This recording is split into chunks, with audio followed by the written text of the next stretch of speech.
Hi. We are almost ready to go. I'm just going to pull up Coach Jen.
Sorry for the wait, y'all. I'll be back in a minute.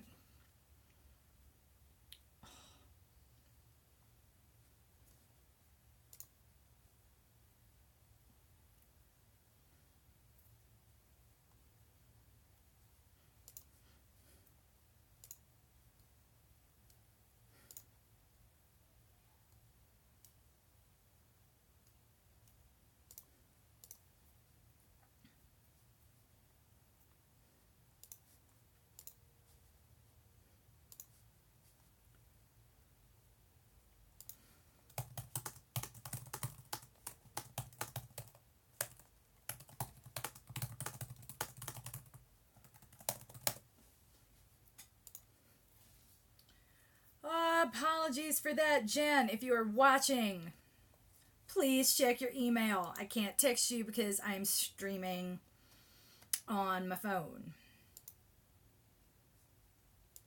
Mm-mm.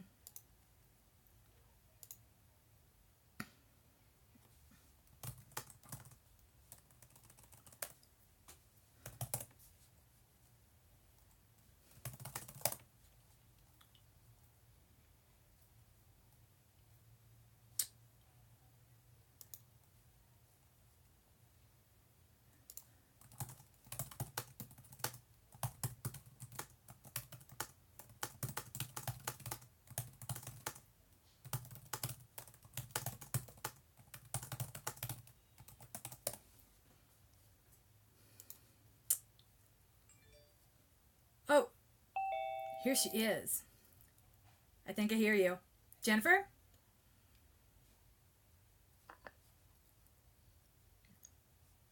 Jen? Is this work? I'm here now. Oh, hi! Yay! Yay! Yes, I hear you. How does it sound? Sounds fine to me. Okay, sounds better than last time. I'm on my computer with a mic, and I think it's gonna work. So, Yay! okay, cool.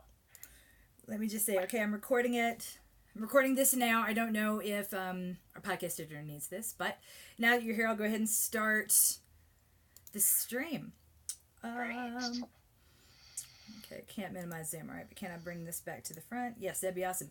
Hi, sorry before it took me a few minutes to get my act together. As you might have guessed, Coach Sarah is away, so I'm having to figure all this out on my own, and it's really hard to do while watching cameras. So I apologize for that. This is Coach MK, founder of the Fitness Protection Program, and this is our weekly segment, Ask Away, where all of our clients write in burning questions and we answer all of them one by one. We're going to start with counting the weekly wins for our beta testers in Runner Interrupted, which is our program for runners who are currently not running. For moving on to Rebuild, which is a program designed to help people return to running no matter how long it takes. And finally, answering the questions in Maintain, which is where people who have a modicum of fitness that they would like to maintain, including our marathoners, tend to hang out. When you train with us, the marathon plans are included free of charge. And we'll talk about that because it seems we have questions regarding that. Before we go any further, though, how are you doing, Coach Jen? I'm doing great. How are you doing? You know, I could complain, but it would frankly, would just be greedy. I had a good run this morning, and there was a whole lot of wind, and it reminded me of the Philadelphia Marathon in 2016. There was a whole lot of wind that day, too. Wind just isn't fun. You are never fit. You are never so fit that wind is no big deal. Yeah, it really makes a big difference when it's windy out there and the speeds that you think you're going, you're just not going. It always seems like it's worse in your face. Like it doesn't seem to help as much in your back as it does hurt you in your face. So I believe that. But you're getting close. What, 2 weeks away? Yeah. Is this big race? Ah! Yeah. You know, and I'm just excited to participate. The last 2 times I went into races with truly zero expectations. They ended up being really great days. I felt like strong and in control the whole time.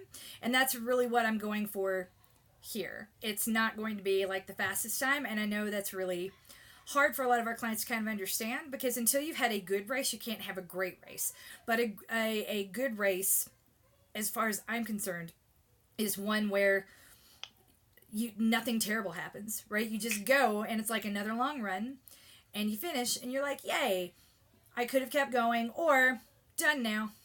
You know, it's not, I feel like people put so much pressure on it to be like this dramatic event that has to be worth everything they put into it, and no finish time will ever give that to you. I mean, you saw Steph Bruce. She ran at 2:27. That was a huge personal best. At that level, it's really, I mean, a personal best are usually counted in seconds, not in minutes, and that was a huge personal best for her, and she was still disappointed with it because it wasn't the time she was going for. She was going for something like a 2:26. So yeah, but it's so hard when people put so much pressure on themselves for a specific time, which may or may not work on that given day, and you just have to go with what your body can give you on that day, and accept and do your best, and accept that it's going to be what it is, and like you said, just go in expecting to have a good day for what you can do, and that's all you can really ask. Yeah. So. It's really true. It's like, I don't know, I feel like I'm very particular about setting ourselves up for success. And one of the questions I had to ask myself at the beginning of this training cycle, and ask my coach quite clearly, and we documented all our calls so far on the YouTube channel, saying, I don't know what this is going to be. Are you sure I can do this? And she was like, yeah, you'll be fine. You're stronger than you think you are. So it's always good to have that extra vote of confidence. At the same time, though, this has really kind of snuck up on me, because it hasn't been like this huge focus and locus where I'm talking about my training all the time, and I'm sort of performing the type of excitement that I think people expect from a marathoner, because this is just what you do, and I have the option to do it because I'm strong enough and I'm recovered enough. The pressure really kind of goes away, and you see that at the end of it, it's going to be no different than it would have been if I had talked about it a lot and stressed about it a lot. What's in a better place, really, is my mental health. That's awesome, though. Yeah, no, it's so important, and there's nothing that you can say to discount that. I mean, that's so important to get to a place where you can be happy and satisfied with whatever happens, and not dwell on it in ways that are really detrimental to your mental health. That's so true. So, yeah. Yay. Well, how about you? How's your running going? Are you still... I'm struggling a bit. I'm still trying to figure out how to manage this ankle issue, which comes and goes, and it never really slows me down to the point where I can't run anymore, but it definitely impedes my ability to perform the way I think I should be able to. And I know I hate saying that, but you know what I mean? Just having sort of expectations about where I could be.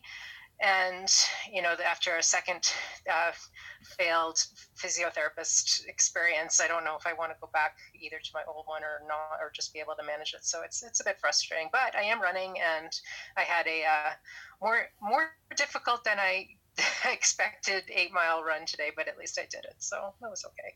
That's awesome. But, my run was really tough. This wind, like I said, it took so much out of me. My heart rate was way higher than it normally was. I didn't feel as strong as I did last week. And it was like, a bad run can really set you back. both mentally and physically, obviously, but mentally it can be really huge. So I give you a lot of credit. You've been powering through a lot of really tough stuff, more than a lot of people that I can think of, and I love that how you have maintained such a level head throughout. So I couldn't be prouder to have you leading this very vulnerable group of people. Running more slowly than you want to go in any given moment is the hardest thing most runners will ever do. So imagine how hard it is to stop. That's right. Yeah, and I've definitely been there before too, where I've had to stop, or I've had to really step back in what I can do with running. So I'm glad I can do it now, but there's been plenty of times when I couldn't, and I've definitely been in that position before. So, and on that note, I think we can maybe look at these weekly wins that some of our Runner Interrupted runners have sent in. Can I read some of these? Let's do it. Okay. So I don't know if if there one on here before, but I have the ones that people have written on Facebook that I'll read here. That for one person, she said her weekly win was that I didn't have a total emotional meltdown when it became evident that I need to take my husband to more or different doctors to deal with his lower back problems now that his neck and pinched nerve problems are mostly maintaining balance. She's had a terrible time. She's been amazing supporting her husband through a very difficult and painful injury that he's had to deal with. And that's mostly been why she hasn't been able to run as much or at all lately the way she used to be able to. So that weekly win for her was not having that emotional meltdown, and also not losing control when trying to process paperwork on medical billing. And she goes on to add, it's like I live in a special zone of medical hell each day, and no volume of good deeds will ever get me out of here. So yeah, she's had very, very strong challenges in that area. So you must be so glad to be Canadian. Yeah, well, we definitely don't have the same kind of health challenges as far as bills and dealing with insurance issues like that. But of course, we do have various health challenges that we can deal with. Yeah, the bills, at least we don't have to deal with that kind of medical hell that she's talking about, which is nice. But I'm also American, though, don't forget. I've seen both sides of it. Anyway, moving on to the next member's weekly win, she says, I had a great haircut and therapy. She calls it therapy from her stylist that she loves. And I had a massage that helped me relax. Plus, I returned to work after a medical absence, and I was mostly productive, even though I'm not fully recovered yet. So that's really amazing for her. That's lovely. And then she goes on to add parenthetically at the end, also on behalf of all accountants, I'm sorry Susan doesn't know how to talk to people. That's a little nod to the comment that you have about how to respond to Susan in accounting. So I thought that was kind of funny. She's also an accountant. It's so funny. Oh my gosh. I'd almost forgotten about that until I didn't even quite recognize it when I saw it in the sheet, but now that you tell me, I'm like, oh, I did say that, yeah. We were supposed to respond to how do you respond to Susan in accounting who doesn't understand running and makes comments about your injury or something like that. Yeah, because there's always that one person who knows a little bit, enough to be dangerous, and so you have to it's a lot of emotional work on your part, right? To be like, she means well, she really wants to connect with me, she's trying really hard, and what she doesn't mean to say. I want to believe that most people don't mean to say the wrongest thing possible, but when a conversation or a comment doesn't land the way they intended to, when the thing that they say that they think is really kind and helpful is the opposite, I don't think people are well equipped for those types of conversations. So you just deny that it's happening and get mad at the person. It's almost easier to be like, yes, thank you, play along, perform, and walk out and keep your mouth shut. I'm really bad at that. I've been better at it at other points in my life, but I'm like, when I just kind of hit a point about 10 years ago where I was like, this isn't getting me anywhere. Even when I'm saying the right things and doing the right things and nodding along and having the wide-eyed, doe-eyed look, people still know it's an act, or they know that I'm performing. So I've never been so good that those little encounters with Susan in accounting wouldn't get me in trouble. So if anyone has tips in Runner Interrupted, We'd like to put them in the book. Let us know. Yeah, well, it's one of those things where you just have to realize this is not about me. It's just more about her or whoever it is that's saying it, and move on, because you can get really caught up in making it personal and taking things personally, which are not really meant to be intended that way. So, but I'm not always that great about that either. Oh, me neither. I mean, 2 years in bed is a long time, so people be like, "Oh, is that still going on?" And I'm like, "Yes." Yeah. It is very much. It is no. It is not done yet. Right. And it was hurtful for me because I'm like, I have not been hiding it. I thought short of a daily woe is me post, which I tried really hard not to do, I don't think I concealed it, hid it, or lied about it in any way. I just tried to make it as not awkward for others as possible. Right? Like, hey, still here, still struggling, without, bringing them down to my, at sometimes incredibly low, borderline depressed emotional level. So I tell you that to say this. The most hurtful part is when someone's like, oh, shouldn't that be like the passing comment when they don't realize it's still happening. And I saw that is very much the case for a couple people in Runner Interrupted, where they see family members or whatnot and they're like, oh, that's still happening, and you're like, the people who know me most and they're supposed to love me most know the least about what's going on. And then the next comment is like, well, why are you still running, or why do you care, why do you still want to run? And that can make it even worse too. So anyway, so the last weekly win, and I'm not actually sure if this was weekly win or if this was just a comment on the daily post, but I'll just count it as a weekly win anyway, because it sounds like it. She said she finally signed up for the premium Calm app yesterday, and then actually took advantage of the quiet time before my family woke and meditated this morning. So the Calm is a great meditation app. I know you've talked about Headspace before, but I've used Calm, and Calm actually has some free material as well as you can pay for a subscription on there. And a few weeks ago, actually put a little link to my playlist I have of YouTube meditation videos that are all freely available, although like I said, there's a lot of paid content as well, and Calm is a great one. So anyway, she was able to take advantage of that, and that's great for her. That's awesome. I think my husband uses Calm. I have to ask him. Alex, if you're watching, is it Calm that you use? I know he has one. So Headspace is the one that really attracted me, because I liked the way he described emotions as clouds. Sometimes they're high, sometimes they're low, but they're gonna be there. So you got to learn to kind of walk alongside them. And I loved that description so much. That's where I've just not bothered to look at anything else. But I'm pretty sure Calm is the one that he is really digging at the moment. So yay. And that's all for the weekly wins that I've seen here. I thought there were some more that people submitted on the doc, but I don't know where those are unless they got moved. But that's all I see now. So not really. Yeah. Oh. Huh. There was one that was a repeat, but anyway. Let me pull it up. I can go into. I've already started drafting this script for the podcast, so it's probably in there. A great haircut, therapy. That's twice. No, okay. Oh, it looks like that's it. Huh. Okay. Nothing missing. Good stuff. Well, thank you, Coach Jen. Thank you for leading Runner Interrupted. I mean, it's to me, this is the group that really needs a coach the most. That tether is invaluable. And having been in that position, I appreciate what you do on a daily basis more than you could possibly understand. Thank you. Well, I'm trying. I'm hoping it's working out. And we did actually get a bit of feedback from people this week too about how they're using all the different parts of the program, and people really seem to like the daily texts and the other stuff that comes with the program, the daily stuff in the Training Peaks program, and so people are using it really well, and we'll get more feedback as we go along, I guess, too.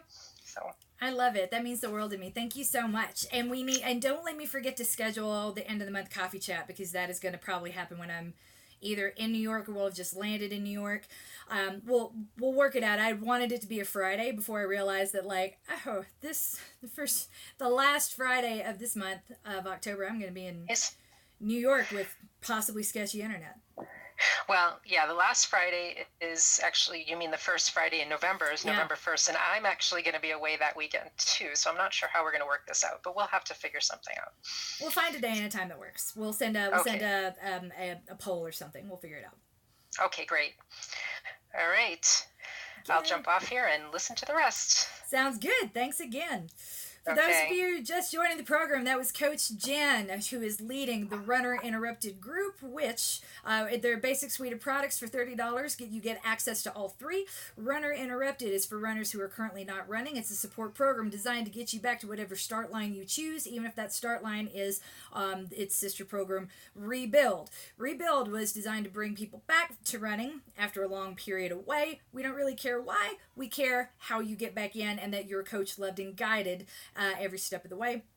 And then the third suite of programs are called Maintain, and that's where our marathoners live. We just finished up the questions in Runner Interrupted, and now we're going to move over, while I pull up this document, hopefully not make too many mistakes, to Rebuild. Here we go. Question number 1. I notice a difference in my mobility in my left hip from my right hip when doing things like hip circles. What is the best way to address an imbalance like this? Work on that one more, stretch it more. See a physical therapist, and I know that sounds like a cop-out and a cheat, but I'm not a medical professional, and even if I could see you and touch you, I would still probably make the wrong determination there, because mobility is complicated. There are a whole lot of things that can go into a hip not working. It could come from your SI joint being out of place, meaning your hip bone is slightly shifted. It could be from your sacrum being slightly out of place. It could come from your pelvic floor. It could come from pressure on one side versus the other. It could come from any variety of things. It is never quite as simple. And this is actually where bad things happen, when we decide that this is simple and I don't need help and I'm just gonna do. Whenever the word just pops into a sentence, you just need to throw the whole sentence away. I think I'm just gonna do this yoga video. No, you need to go see a PT.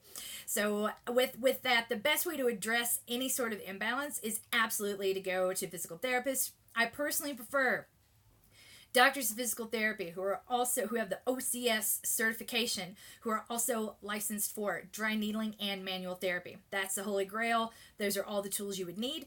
But if you don't know where to start, or it's not possible to find all four, then go ahead and find the DPT with the OCS certification.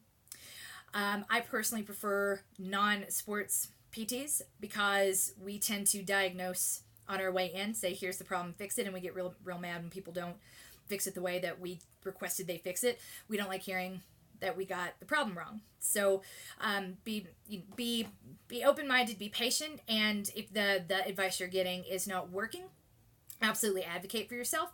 But broadly and generally speaking, I have gotten the best results historically from folks who do not present themselves as sports type of physicians. But we can talk about that in a different podcast. So, next question. There are heart rate and pace zones listed in Training Peaks. Should I be paying attention to them? I really don't know how to use them and probably won't ever touch most of those paces. Okay, when it comes to those zones, there are several different methods of calculating heart rate and pace zones. And it's not that I think that they're wrong, but we all know that the methodology is widely accepted is flawed, because it's all of those zones are calculated contingent upon a maximum heart rate. And when your heart is a muscle, when we rep it to failure, when we max it out, you die. And we don't really want to go there. So the highest measured possible heart rate that you could achieve, let's say it's like 230 based on some calculation, that's still going to be a guesstimate. And again, it's not that we need to have that pure number, but when all the zones are based off of these theoretical numbers, I'm not convinced that it leads to better outcomes. So especially when you look at those bands, they're pretty narrow. It's like, okay, zone 1 ends at 130, and then zone 2 ends at like 138. If you've been training with me for a while, if you've been training by heart rate for a while, you know the difference between super de-duper easy effort and really easy / light effort. It's minimal, and it is easy to just sort of like charge up without paying any attention to it. 8 beats is not a huge difference. It's really easy to slide past it. Trying to stay under one number, 140, treating it like a cap is so much easier than trying to stay in within very narrow specified bands. So when it comes to those numbers in Training Peaks, the one and they update frequently. Again, it's not that they're bad and they're not wrong, but they're more for if you were working one-on-one with a coach, if you were attached to a coach in Training Peaks, those numbers would be more relevant for them. To kind of say this is what the system is calculated, that this person's critical power is on the bike versus in the water. So to that, it can be better than having to put an athlete through a whole lot of testing throughout the course of the year that they arguably don't benefit from, because the testing for critical power, it's a pretty brutal test. And most of us really don't need to do it, because the end result wouldn't be far off from what you see in Training Peaks. Finally, you don't need to hit those paces. I'm never going to tell you to hit those paces, and they don't either. Remember that Training Peaks is a system that was created for high-level Ironman triathlete training. So the rest of us mere mortals, we can just look at those numbers and go, haha, yeah, I don't even ever need to go faster than that one.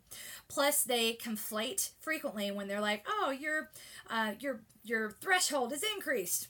The system will conflate an aerobic threshold versus an anaerobic threshold, and they don't use those terms the same way that I do in my coaching. So they exist for a reason, but no, there's no compelling reason for you to use them, and I can't think of a good reason to pay attention to them. The one number I would look for, or at least look at, is sometimes with the threshold, it's an anaerobic threshold, and again, it doesn't denote this, but if you do a hard workout and the system sends you a congratulatory email afterwards and it's like, congratulations, you have a new threshold, take a look at that number. That is the system, that number that you're seeing, that threshold is a decent proxy for 10K pace. So if you look at that number and think, I do not want to run that for a 10K, cool. But if you look at that pace and it excites you and it makes you feel good, I could run 10 pace in that number. Cool, great. No one's saying you have to, but it's kind of like getting a gold star, a little gold sticker, and being like, yay, I did good. Tuck it in your hat, feel good about it, and do nothing else with it. I prefer that we use data in that way, because there's already so much in our lives that's going to tell us that we're underperforming and that we're less than. I just don't let that come out of Training Peaks at all into my headspace or into my hobbies, and I never will, and I hope you won't either. So, number 3, can we talk about routines for a moment? Yes. I usually roll stretch, downward dog, hold and stretch for a few until my creaky old self can actually touch my toes. I feel you. Then I do silly toes, then a series of PT strength exercises I was given last year. The PT stuff takes about 10 minutes. The other, also about 10. Then I do strength on Monday, Tuesday, Wednesday, Friday, and then head out. That sounds terrific to me. There's nothing I would change about that. I've said before, and I'll continue to say it, it's not a big deal. The reason that I do not assign specific stretches is because I have seen them go wrong so many ways. It's one of the reasons I hate going to the gym. Invariably, I'll see someone doing a quad stretch with their knee drawn way behind them, or forcing it too far forward. And I'm like, all you're doing is tearing up the cartilage in your knee and rupturing bursa sacs. Like, I can hear bad things happening. And I don't ever want to be responsible for that, because one thing I have learned the hard way over time is that no matter what I say, only a fraction of the people will truly read all the instructions underneath it or watch the accompanying video to figure out, when I say quad stretch, this is what I mean when I say quad stretch. It's to the point that I will often give workouts or stretches or moves that you've heard before a totally inane name that you can't possibly Google, because that way you are forced to come to my content and see what I'm talking about, so that at least you have one point of reference for doing it correctly. I feel that strongly about it. So to that end, what you talked about sounds just fine. I don't assign stretches because they could so easily go wrong. When I like to present it, do whatever you want to do, but the bare minimum is silly toes for really warming up your tendons, joints, and ligaments, and making sure that your joints are lubricated. I hate that word lubricated. I wish there was a better word, but that really is what we're trying to achieve with silly toes, is really get your body ready to work, because starting from a cold place is never a good thing. To go back to what Jennifer was saying about ankle issues, one of the things that came to mind for me is how we don't really, at least in America, we don't really take sprains seriously. We kind of think of them as one big bruise with a whole lot of swelling that looks really ugly. We don't think about the long-term damage to the tendon underneath. We'll go to a doctor, they'll wrap it, tell us to ice it, stay off it, and sometimes we do, most of the time we don't. But when it comes to ligaments, they're like rubber bands, like elastic. And once you've stretched it so far and it loses its elasticity, there's no way to bring it back. So what we should always strive to avoid is chronic tendinopathy. It's why I go run into Alex Lanton, my physical therapist, the second I've got a creak or a scratch somewhere that doesn't feel right or sound normal. So I know that is very much a privilege on my part. I understand that, like, not everyone has my health insurance. I totally get it. We've got really great health insurance. My husband is never quitting his job. So when it comes to, if you do have the option, though, I cannot urge you strongly enough to exercise it. If you don't have the option, then some of this will be, then this between the silly toes and the specific way I tell you to foam roll will cover, it'll go a really long way to make sure that we are caring for your tendons, joints, and ligaments the best way possible. So yes, nothing here sounds bad to me. I just can't assign PT stuff because I'm not a PT, and I always hesitate to assign more. Here's the rub. Most of the people that I train with are like, I really need to warm up. What does that mean? And I'm like, it means silly toes, whatever stretches you need to do, easing into the run for at least the first 20 minutes of it. And that's like, whoa, like that's already, well, I'm going to run for 60 minutes and you just added 20 minutes to it. So they just don't do any of the warm up. And I get it, we're all kind of crunched for time, but so I'm very cautious about what I give. If you do more than what I say to do, cool, do more. That's never a bad thing. What I beg people to do is don't do less than what I ask you to do. If we're going to cut something, let's cut the run short. Let's cut the reps out of the middle. Then let's cut a little bit out of the warm-up. Let's leave the cool down as much as we possibly can. That's the order we have. If you go to the FPP, #FPP dictionary, the order of operations should be in Instagram under #FPP dictionary, and you can see that the order of operations printed out very clearly. So, yep, there's that. Sounds great. Keep it up, and absolutely keep seeing the PT. If you're still using the same exercises 2 years from now, I hope it's because the PT has told you don't stop. That's great. Do more of that, and not because you said, oh, I have PT exercises, I've not gone back. Okay, what do I need to know about heart rate variability, or HRV? Okay, when it comes to heart rate variability, when it came out, this was supposed to be like the next big thing. It's super exciting. And it was super exciting because what all of science has kind of been pointing towards when it comes to sports medicine and any sort of coaching / training breakthrough, it's been in the area of determining overtraining before an athlete is in an overtrained state. Some of the basic things that we do now really have been done since 1983, and my dad had to do a lot of them as part of his cardio rehab. Waking up in the morning and taking your resting heart rate immediately, not just at any point YOLO during the day when you're not moving. Okay, I'm at rest. No, it needs to be before the day has gotten in there, first thing in the morning. That is the lowest. Before the day has gotten in and things have taken off, that is going to be the lowest point in the day. And it's also, if you can get into the habit of doing it the same time, same place, same position every single day, then that data will be meaningful. It'll be as clean as we can possibly get it. When it comes to heart rate variability, though, it's a tricky metric to track. There are a lot of systems that do it pretty well. iThlete is great, and they have a little finger sensor that comes with it. Another one is Elite HRV. I use both. And the difference between the two, honestly, it's cost. And whether or not you want the output to be pushed to Training Peaks on a regular basis. My coach, I don't think she really kind of gives a crap what my HRV is. So I don't feel the need to have that push into Training Peaks for her sake. I do it for mine. But the reason that HRV is so tricky is it's a tricky measurement. You could take your HRV twice in a row, breathe differently each time, and get very different results. You could stay in the same position, move the heart rate monitor a little bit because you itched, and throw the results off completely. It's really hard to standardize, like most things in the human body. So it, as a predictor of whether or not you're overtrained, its importance has been a little bit overstated. It's not a bad data point to have, but it's not the be all end all. The final note on it, there's an article in Wearable that I ended up not putting in the nuzzle because it felt too technical, and I know that most people here don't use Polars the way that I do. But the Polar Vantage V series has a, and my best friend and I like to laugh about this a lot. It has a cardio score that tells you whether or not you're productive, whether you're maintaining, whether you're in the overtraining zone. And it's been telling me for a week now that I am losing fitness.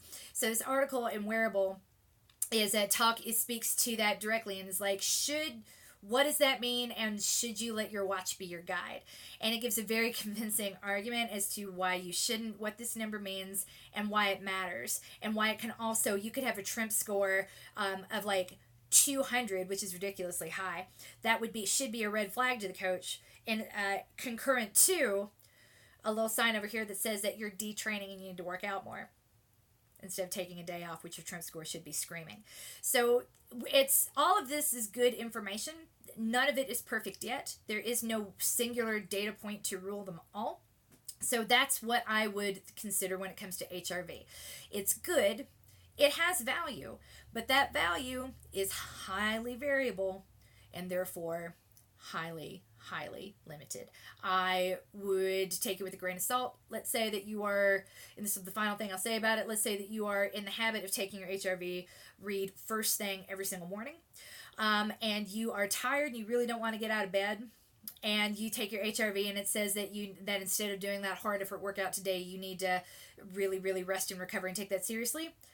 If you're not going to listen to me, listen to your HRV, because if your HRV tells you that you need recovery, you absolutely do. At the same time, it's possible that, like my watch, your heart rate variability will tell you that you're fine when you're not fine. You're just you're on the edge. You're not quite there, but that next workout could be what sends you into the red zone. So that's where I would take it seriously. If you're going to take it on a day when it says to rest and you agree with it, do that. Beyond that, I don't need you to spend the money on the fancier heart rate monitors, because you need to have a monitor that goes all the way around your chest. It has to read from 16 different points to get a good read. I would not tell you to sleep in your heart rate monitor so that you can wake up, have it, and definitely remember to do it like I've done before. It's not so important that you need to turn your life upside down or spend a whole ton of money to get it. If you were going to do that for a single data point, I would beg you to buy a Stride Pod, make that the data point. But again, there are limits to power as well, but that is another podcast. Okay, those are all our questions from Rebuild. Moving over to Maintain. Yay, Maintain! I want to say congratulations to everyone who raced this weekend. We've got Colleen Nagurney, who ran the Baltimore Half, Ellen, who ran the Baltimore Full, Adrian Holmes at MDI. Oh my God, that is hilly. That is Mount Desert Island Marathon in Maine is one of the races I give. It is literally on my hilly race lists. I go through it, break it down as to why this course is so tough. But frankly, the medal's worth it. That medal's amazing, Adrian. If you're here and you're watching the stream, if you could put the picture up, that would be awesome. If not, we're probably going to retweet. We're probably going to repost it through one of our Instagram accounts. Go check it out. We really do. Mount Desert Island does a lot of things right. It's a really great, teeny tiny race, but boy, those hills are huge. Christy Harris ran Amsterdam Marathon today, and boy, am I jealous. It's one of my favorites. I really want to go back and do that again someday. Robin Sauer Murphy, Cocoa Beach Half, yay you! And then Gretchen Gibson ran the Columbus Half. Congratulations to everyone who ran, and also congratulations to everyone who made the empowered decision not to race this weekend as they planned. For one reason or another, we are here to celebrate wins and making a good decision, a tough decision, and decide a decision to DNS. That is a win, because that is such a difficult decision to make. I've watched all kinds of people start races they never should have started. So I would say that they DNF'd for the right reasons, but started for the wrong ones. So I'm always proud when a person decides not to toe the start line, and I always will be. You are not less than, you are more than, because listening to your body is the most advanced thing a runner or a person in general could possibly do. We need that on a t-shirt, Kara. Whew. Here are the questions. Number 1, watch question. I think it's time for a new one as the strap on my Polar M430 keeps separating from the watch face. Ugh. Other than that, I like the 430. I do too. I definitely want wrist-based heart rate. I know it's less accurate, but I always misplace my chest strap. I feel you, ADHD. I feel you. Any suggestions? I'd be willing to spend a bit more for the right watch since I use it so much. I started researching and got overwhelmed quickly. Don't need a ton of bells and whistles, just good for running and waterproof. Okay, so the things that I look for in a running watch, generally speaking, can all be found in the 430. And what I don't like touchscreens for a variety of reasons. The biggest one is that they fail in the winter. So if it's a touchscreen with no buttons, I'm not going to buy it and I'm not going to recommend it. If it is, especially if like, you know, you live in a place where it's cold and you're going to be wearing mittens in the winter, it's not a lot of fun. Or conversely, if you live somewhere really, really hot and humid, and every time you run, you sweat a whole lot, you need those buttons too, because the sweat can undo what happens with when you touch a touch screen. So to that end, I gotta say I really like my Polar Vantage V. The M's, Coach Sarah, you'll need I ask her about it, but she just bought the M series to replace her 430. She was having some similar issues with it. And ask her if she likes it. The reason I got the V over the M was for the integration of power, because I do have the Stride Pod. Again, not saying you should run out and buy a Stride Pod. That's $250. They're really, really interesting, but it's a very steep learning curve. I've been wearing one now for almost a year, and I've only kind of gotten the hang of understanding what it's telling me and the predictive values, and I did all the reading according, because it's just such a different way of looking at the same thing that I've been doing for 5 years. So with that said, you can the Polar the M series, not the Vantage V, then there's the M series. The Polar M series is supposed to be really terrific. Sarah got one. My understanding is that she's liking it. It's way lighter, and we don't have the strap peeling issue at all. So that's what I see. My best running friend runs, I'm reasonably certain, with a Garmin Phoenix, and those were created for multisport, so I've never really given them a lot of thought, because again, I'm not a multisporter. I don't like swimming. If I can avoid water, I want to sit in the water. I don't actually want to have to propel my body across it. Plus, I don't really know how to swim. All y'all fancy people taking swimming lessons as children, we didn't do that. In the country, it's like, you just stay out of the water. There's snakes in there. Water moccasins live in my area. Ugh. Anyway, so with that in mind, I can recommend what I use, or the cheaper version of what I use, very, very strongly. I hear the Phoenix is good. Beyond that, I haven't gone and tried the Corex, which again the Chorus. Chorus is supposed to be fantastic. They were designed for ultra runners to have like the longest battery life possible, but now in lots and lots of watches, I think it exists in my Polar. I know it exists in most of the Garmin's.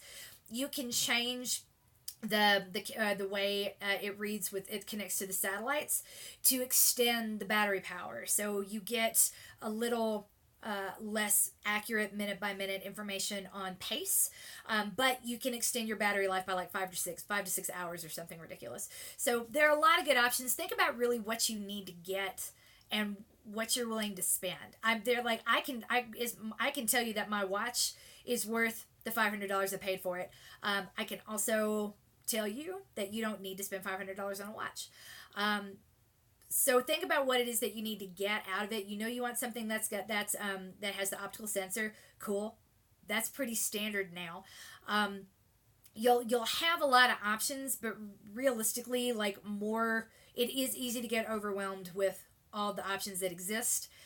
I say think about the bare minimum of what you need to get, and then don't get too dazzled about anything beyond that. I wanted buttons. I wanted a strap option. I wanted a particular type of read, which is why I went with Polar. It's a very different algorithm to Garmin's, and I prefer it for the for heart rate. And again, not to go down the rabbit hole and overload you with information or highly technical information that really isn't going to help you make a better decision. I would say just think about what the attributes matter the most to you. That is really what matters the most to me. And final note, I have been using Polars for so long now that the few times I've tried running with Garmin's, I really didn't like it. Because they work differently. I know it's a different look and different feel to what I'm used to. And I'm so deep down the Polar rabbit hole now, I don't know that I'll be able to back my way out anytime soon. But that's no reason why you shouldn't try if there's Garmin out there that you like.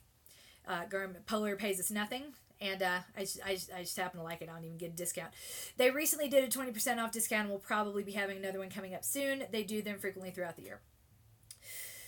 Next question. I'm really loving training with Fitness Protection. Yay! Thank you. Since I'm not getting paid yet, I need to hear that as much as humanly possible. I need to hear all the wins and what's working. I enjoy having a training plan without the pressure of having a goal race. Word. In fact, this is the first fall in several years when I haven't raced, and it is glorious for right now. I know it's early yet, but do you think you'll have training plans for 3 days at the fair for those of us who may have some big goals in mind? Yes. In the email, the newsletter that went out yesterday from me, from Fitness Protection, you should have seen at the very top, I asked you to reply to that email and tell me what distances you are considering, if you are considering 3 days at the fair. I encourage everyone to consider 3 days at the fair. It's going to be a lot of fun. So far, the number keeps rising. We've got like 35 people now that are talking about coming. I'm not going to lie to you. Part of the reason I like it is because entertainment is there and food is there, and I don't have to prepare anything, which is great. But we can be there and have a big old time and have a whole lot of fun. And because it's a 1 mile loop, it is very easy to spectate and support. And I love that. If you were to come, try to see me in the New York City Marathon, I'd be like, why?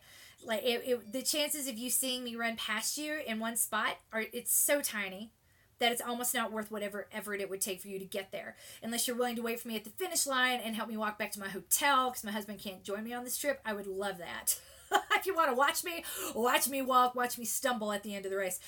But what makes 3 days at the fair so special with that 1 mile loop is that everyone you came to see, you can see them over and over and over. There's no chance that you would show up and not be able to cheer them on in a substantial way. And that's part of what makes it so cool to cheertate and spectate and to coach for. So if you're a runner interrupted, even if you don't think you can run, there's no reason why you can't participate in some aspect of the weekend.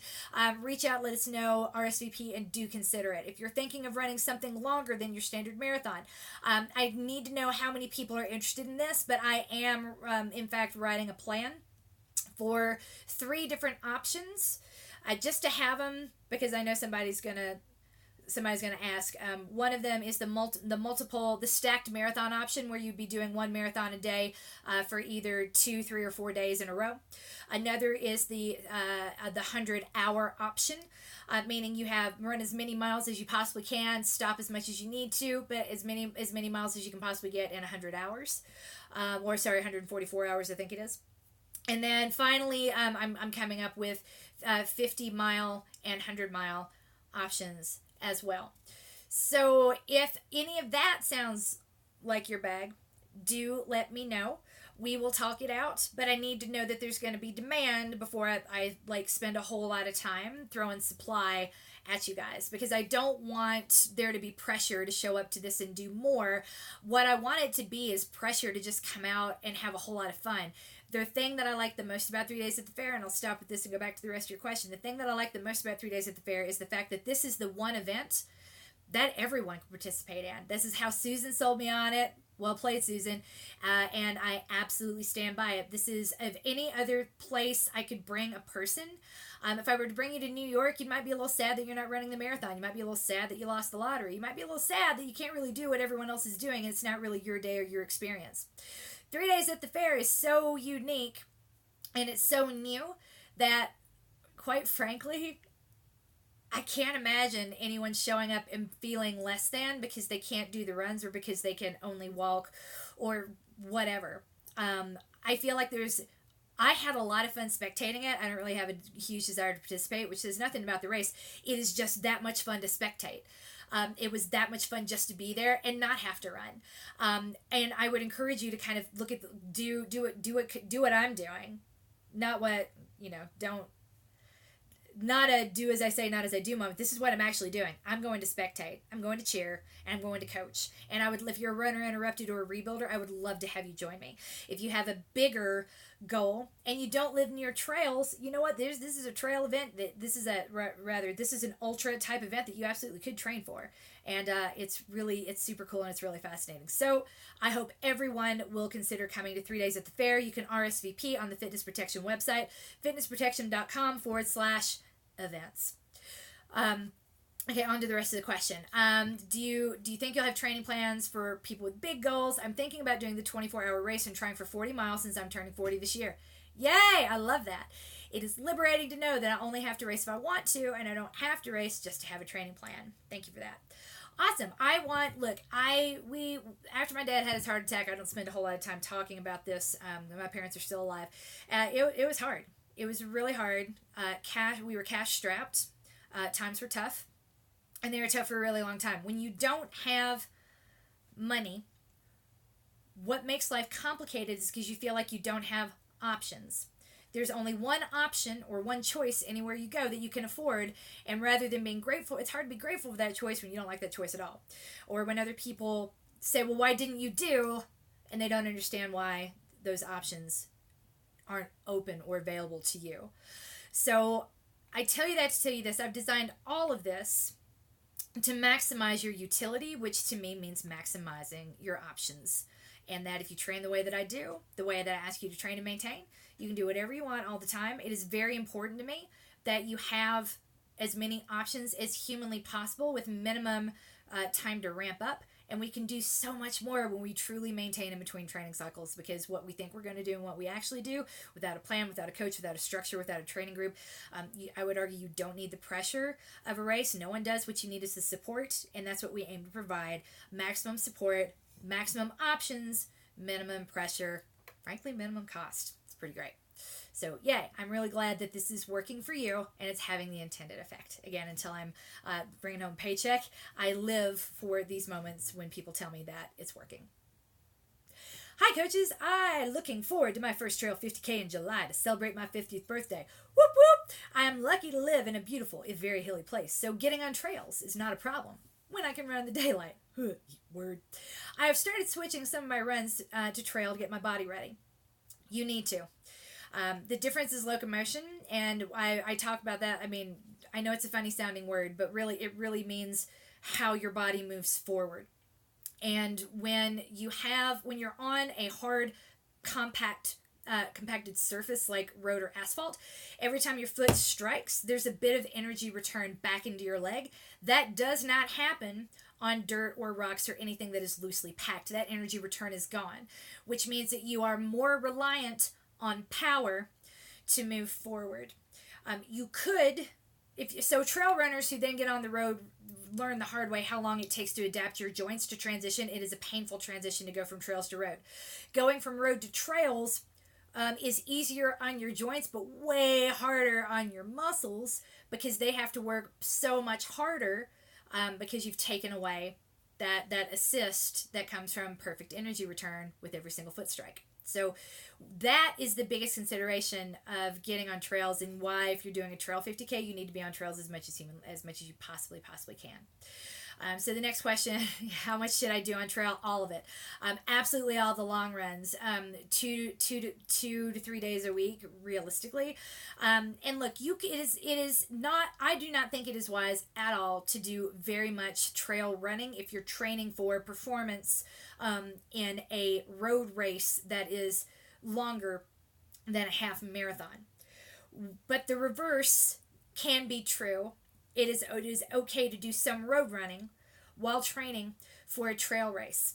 And again, it's just when it comes down to the specificity of the sport, what the sport's going to demand, you need to get very, very, very used to powering forward without that assist as much as you can. But I really don't, if you're having to drive 30 minutes, I know you say that you live near trails, but if you're having to spend 40 minutes a day, 20 minutes to get there, 20 minutes back, something that's easy and accessible once a week sometimes doesn't feel as easy or as accessible if we have to do it multiple times a week. So I wouldn't turn your life upside down to make this happen, but definitely the long run sandwich if you can. So long run for sure. Second best long run sandwich.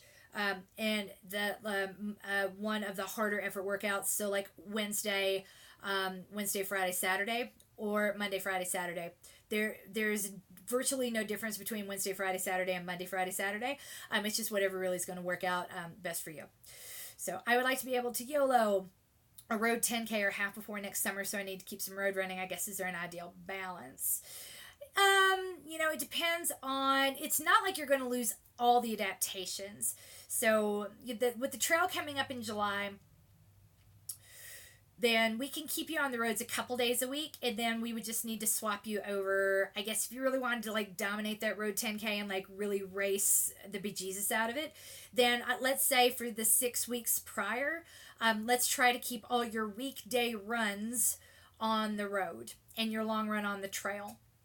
And then as soon as the road race is behind you, we would migrate strictly to trails to get you ready for that 50K. That is what I would do. Okay, your next question is about poles. I think it would help me to get some now and start practicing how to use them. Yes, I agree with that. Depending on the race, I don't remember offhand, and you didn't listen to hear which 50K it is that you want to do, but I know that you're in the UK, and I know that the UK is really hilly. What the poles are a godsend. They are good to have. They are not a must-have, but if there's a chance that the trail will be muddy, if there are mudslides or lots and lots of rain, where this race is that time of year, then yes, you need to get real used to using poles now. It's just a different demand on your body and a different demand on your back and your shoulders. And I would nothing new on race day, including poles. Poles can be really helpful if you have some practice with them. I wouldn't stress out about it. But I'd go ahead and grab, if you know that you're definitely more likely than not going to need them at the race, and go ahead and buy a pair and start practicing on your long runs. It can't hurt. It really can't. So, yeah, I believe it was either Mirna Valero or Latoya Snell talked about some event that they did. I want to say it was last summer. They didn't think they would need poles. I want to say it was Mirna at Trans Rockies. She didn't think she would need poles or didn't bring them, but I don't want to misspeak, but I think one of the two of them had an experience where they did not use poles and talked about they hadn't trained with poles, or they showed up and was like, oh, I've used poles before, I'll be fine, and it was not fine. Their shoulders really hurt and their upper back really hurt because it's different having to like how you have to use the pole when you need that pole to pull yourself forward. If you aren't mentally and physically ready for that, it can actually negatively impact your racing experience. So. You know what? It was with Nathan. It was when I met Latoya and Boulder with the other Nathan ambassadors, and it was some pro talking about it, laughing at themselves, their first experience using poles, borrowing them the night before the race, and showing up. So there you go. I don't know I'll go see if I can find an article about it somewhere, but long story short, if you think there's a chance you might need poles now, how soon is now? It's not too soon at all to start. There you go. Thank you as always, for your love and care. I love you more, Karen Sutton. I promise I do. Next question. It's a silly question, I think. Where do I find the marathon ramp plans? I'm thinking of tackling my second marathon, but want to look at the time commitment. Thanks. Not a silly question at all.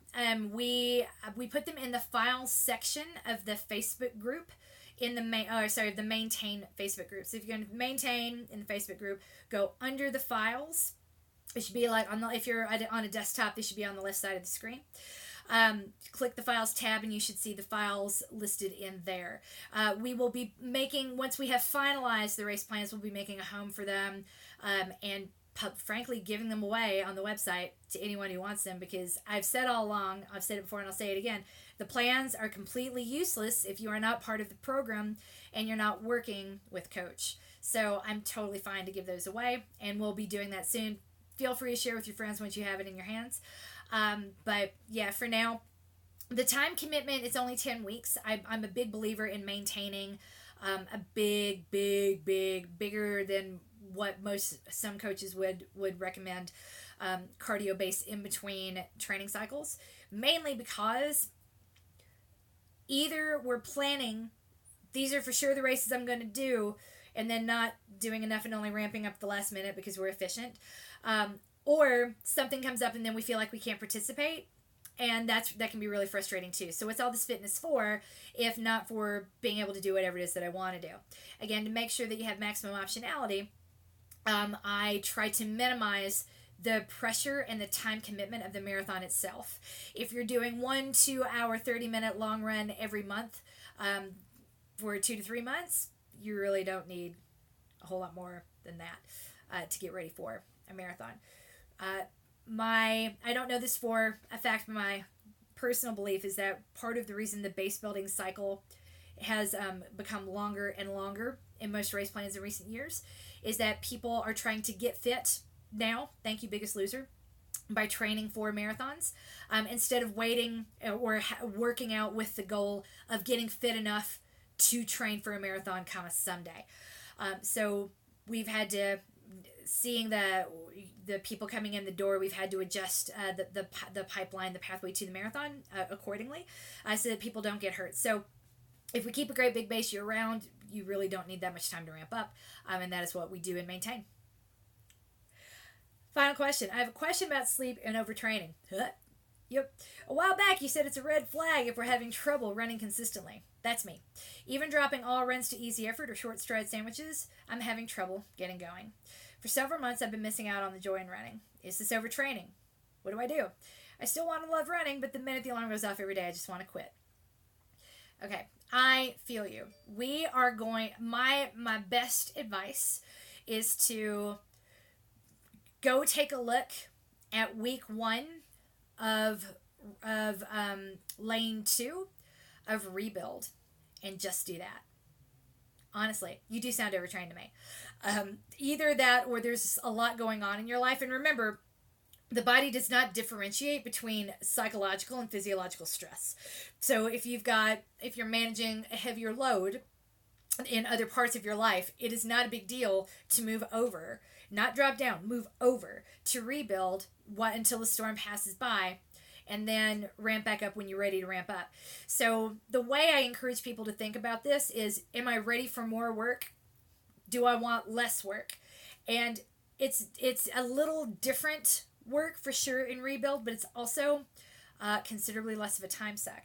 So if putting everything to easy effort isn't cutting the mustard, then let's go back to absolute basics. Let's get you trying to move minimum 4, preferably 5 days per week. If you don't have a race on the horizon, and from the way that you sound like you're talking right now, that it doesn't seem like there's going to be a race on your horizon anytime soon. I normally don't like cutting the long run, because when we cut the long run, we limit your options severely. But it sounds like that might need to be what you do for a while. So try this. Take a look rather than before throwing out what you've got going in your training peaks right now, because making those changes can be a little frustrating, and I don't like them either. Try this. Tomorrow, take the day off. Just don't do it. Even if you took today off, don't take Monday off. Tuesday, let's do 30 minutes easy effort or walk. I really don't care. I care that you're on your feet, your body, your ankles bearing your body's weight. Wednesday, give me 20 or 30 minutes of easy effort running or walking. Thursday, let's take the day off. Friday, give me 20 or 30 minutes of easy effort running or walking. And then Saturday, give me 45 minutes of easy effort running or walking. If you aren't climbing the walls a little bit at the end of that severe cutback week, then we're definitely overtrained, and we might need another cutback week just like it. So it doesn't mean that there's something like wrong with you. It just means that right now your system is stressed and it's literally overloaded. With that in mind, more work, trying to force the work, it's not gonna do you any good. In fact, it could make things a whole lot worse. So I want to first congratulate you on making an empowered choice. I want to thank you for asking that question. I want you to know I absolutely mean it when I say that listening to your body is the most advanced thing a person can do. It's also badass AF, and I'm so, so proud to be your coach. These choices are hard to make. I know, again, because I've been there. I've been there recently. I was overtrained a couple weeks ago, and I hated having to take that cutback, but I really, really needed it. And I hated it because I felt weak. What does it say about me? I've only been doing this for a few weeks and I already need a cutback. And then I had to go back and take a look and say, hey, you know what? You had abdominal surgery 2 months ago. Of course, you were going to struggle a little bit with your first 46-mile week in a year. So give yourself credit for what you have done. Give yourself credit for this really tough decision. And don't try to read into what it says about you, because it doesn't say anything to me other than you are tenacious AF and you're a badass who's advocating for herself right now. This is what it looks like. It's the best example you could possibly set for yourself, for your kids, and frankly, for my kids. So, way to go. Way to do that. You are coached, you are loved. And even in those minutes when it doesn't feel like it because you're tired, I promise you're winning at life. So, that is it. Those are all the questions we have, and we're right over an hour, or right at an hour because I think I was a little bit late, but yay. If I'm going to look over here, I do not see any follow-up questions in Twitch. I do not see any follow-up questions in the Facebook room, so I'm going to go ahead and wrap up this live stream. Keep a lookout. We've got big things coming down the pike. We've got another mini teaser broadcast that's going to be coming out from Amy. Yay! Amazing Amy made something for us, and we're going to be releasing that, I believe, on Tuesday, right after this goes out, after Ask the Coach goes out. And next week, we're going to be introducing some new special recurring guests to the podcast. And I could not be more excited to introduce them to you. That said, this is Coach MK of the Fitness Protection Program, reminding all of my runners that 6 is greater than 4. And we're going to have a physicist come and do a live stream and talk a little bit about that. How, you know what, it is not the same amount of work to run a 4-hour race as it is a 6-hour race. That is an inappropriate use of mathematics and physics. And we're not going to abide it. And we're going to talk about exactly why they are wrong and exactly what that means. Science is real hard. So is marathons. Yay! You're coached. You are loved. Let's go kick this week in the face, y'all. Oh, God, 2 weeks left of the marathon.